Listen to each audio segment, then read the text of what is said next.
چند سال پہلے بڑے مدرسوں نے حکومت کے کہنے پر یا احتیاط کر کے بعض طلباء کو نکال دیا کہ یہ افغانستان کا ہے اور یہ چولستان کا ہے اور یہ فلاں جگہ کا ہے. اور پورے پاکستان میں ایک مدرسہ تھا آسمان کے نیچے زمین کے اوپر، جامعہ عربیہ احسن العلوم، کہ ہم نے کہا ایک طالب کو بھی نہیں نکلنا ہے.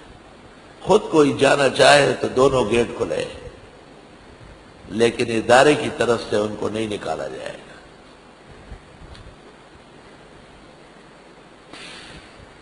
جن پر ہمیں ناز تھا اور فخر تھا، انہوں نے تمام طلباء میں کہا کہ غیر ملکی لوگ چلے جائے یہاں سے. ہمارے یہاں تو غیر ملکی ہوتے بھی نہیں ہیں، چند طلباء جو چھوٹے بڑے ہوئے تھے.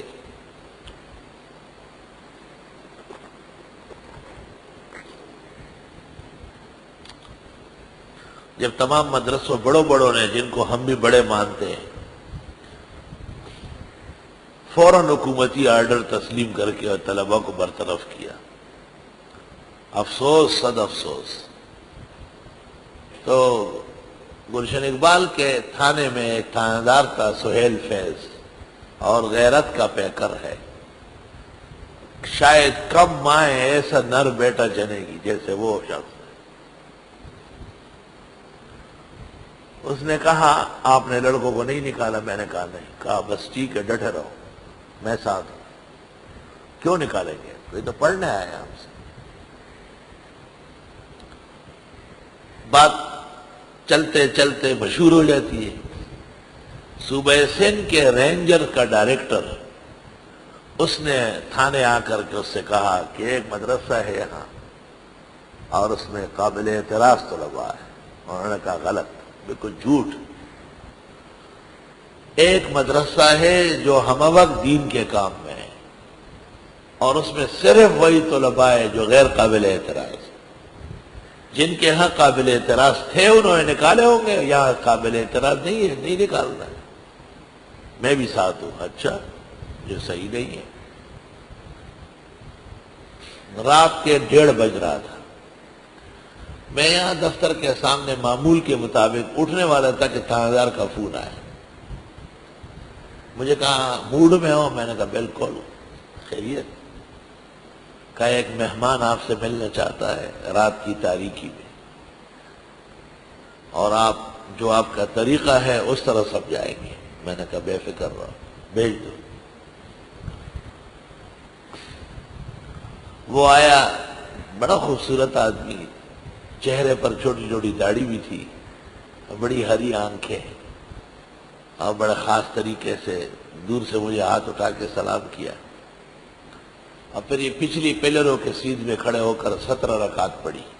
جیسے عوام میں مشہور ہے نا کہ عشاء کی نماز 17 رکعت، 4 4 4، پھر 2 2 2، پھر 3 3 کے بعد اور بھی نفل بازی کرتے ہیں. میں وہیں سے دیکھ رہا تھا، بڑی تسلی سے نماز یہ وہ دعا مانگی لمبی چوڑی. پھر میرے پاس آیا، السلام علیکم. وعلیکم السلام، کیا حال ہے؟ خیریت؟ آپ ٹھیک ہے؟ جی ٹھیک. میں نے تواضع کا کچھ سامان پیش کیا تو کہنے لگے میں یہ نہیں لیتا. تو میں نے طالب علم سے کہا کہ اٹھاؤ، فوراً سارے ختم کر، اٹھاؤ اٹھا لی. میں نے کہا آمدم برسر مطلب بات کریں.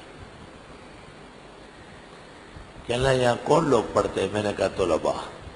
وہ کون ہے؟ میں نے کہا وہ مسلمان ہے. کہاں سے آئے؟ میں نے کہا میں نہ پاسپورٹ کا کوئی افسر ہوں، نہ امیگریشن کا کوئی دفتر ہے. یہ دینی ادارہ ہے. کوئی ہندو اور سکھ، انگریز اور یہودی کلمہ پڑھ لے اور مسلمان ہو جائے یہاں پڑھنے آ سکتا ہے. ہم تو سرکاری ادارہ نہیں ہے، ہم تو دینی ادارے والے. ہم سے وہ باتیں نہ کرے جو ذمہ داری امیگریشن کی ہے، اور جو ذمہ داری پاسپورٹ اور شناختی کارڈ والوں کی ہے، اور جو راستے کے پولیس اور ایجنسیوں کی ہے. وہ باتیں ہم سے نہ کریے، ان کو ہدایات جاری کرے. کہنے لگا نہیں، ملک میں آپ رہتے تو آپ کو ملک کے قانون کا احترام تو کرنا چاہیے. آج کل قانون یہ ہے کہ مدرسوں میں باہر کے طلباء نہ پڑھیں. میں نے کہا میں 8 منٹ گفتگو کروں گا اور آپ خاموش رہے، اور پھر 20 منٹ آپ کے ہوں گے جو آپ چاہے کہے، 8 منٹ کے درمیان میں آپ بولیں گے نہیں۔ اس نے کہا ٹھیک ہے۔ میں نے 8 منٹ میں مدارس کے مقاصد عالی بیان کیے، دینی ضروریات پیش کی، اور کہ مدرسوں میں مدرسے کس مقصد کے لیے بنے، مدرسوں کی ذمہ داریاں کیا ہے، مدرسے کس طرح تعلیم دیتے ہیں۔ اس میں نے ایک طالب علم پیش کیا، خیر اللہ نام ہے اس کا، افغانی، وہ دور حدیث میں تھا۔ میں نے کہا اس نے یہاں ناظرہ اور اعدادیہ پڑھا ہے، اور آج 10 سال بعد یہ دور حدیث میں پہنچا ہے، آپ کا ایمان حضرت محمد صلی اللہ علیہ وسلم اور رب العزت پر وہ اجازت دیتا ہے کہ صرف اس لیے یہ چلا جائے کہ یہ افغانستان کے ایک علاقے کا رہنے والا ہے۔ اس نے 12 سال 13 سال یہاں کراچی میں تعلیم حاصل کی، اس کا کیا جرم ہے؟ پالیسی تو بش کی بدلی ہے اور آپ لوگوں کی بدلی ہے، اور آپ کی نوکری کے کتنے سال باقی ہیں؟ اس نوکری کے ختم ہونے کے بعد آپ کہاں ہوں گے؟ نمازیں کہاں پڑھیں گے؟ جنازہ آپ کا کہاں ہوگا؟ معاشرہ کہاں ہوگا؟ پالیسی آپ کی بدلی اور سزا طلباء کو دے رہے ہیں۔ اللہ تعالیٰ نے ان کی سمجھ میں بات ڈالی، اور اس کی آنکھوں سے آنسو جاری ہو گئے، دل بھر آیا اس کا۔ وہ طالب علم کے لیے اٹھا، جب میں نے اسے بلایا، اٹھا اس کے لیے اور اس کو سینے سے ملایا اور اس کی پیشانی چوم لی، اور اس کو کہا بیٹے آپ مکمل حدیث یہیں پڑھیں گے، اور حضرت سے ہی تمام علوم کی تکمیل کر کے، اور آپ کی فراغت میں بھی آؤں گا، اور کوئی شخص یہاں سے جائے گا نہیں، میں جان کٹا دوں گا طالب علموں کے لیے۔ لیکن افسوس، صد افسوس کہ ان بڑے مدرسوں نے کیوں نکالا۔ میں نے کہا ان کا ذمہ دار میں نہیں ہوں، میں اپنے اس ادارے کا ذمہ دار ہوں۔ وَمَا أَنَا بِطَارِدِ الَّذِينَ آمَنُوا، اور میں نہیں ہوں بھگانے والا ان لوگوں کو جو ایمان لائے۔ إِنَّهُمْ مُلَاقُو رَبِّهِمْ، تھانیدار کا فون آیا 3-3:30 بجے کے بعد، مجھے کہتے وہ ہمارے ڈائریکٹر رینجر کو طالب علم بنا دیا، کہ وہ تو آیا ہوا ادھر بیٹھا ہے، زار و قطار رو رہا ہے، اور وہ کہتے اس مشرف نے تو ہمارا ایمان و آخرت برباد کر لیا۔ خدا کی قسم اگر یہ غیرتی علماء نہ ہوتے آج اسلام ختم ہو چکا ہوتا۔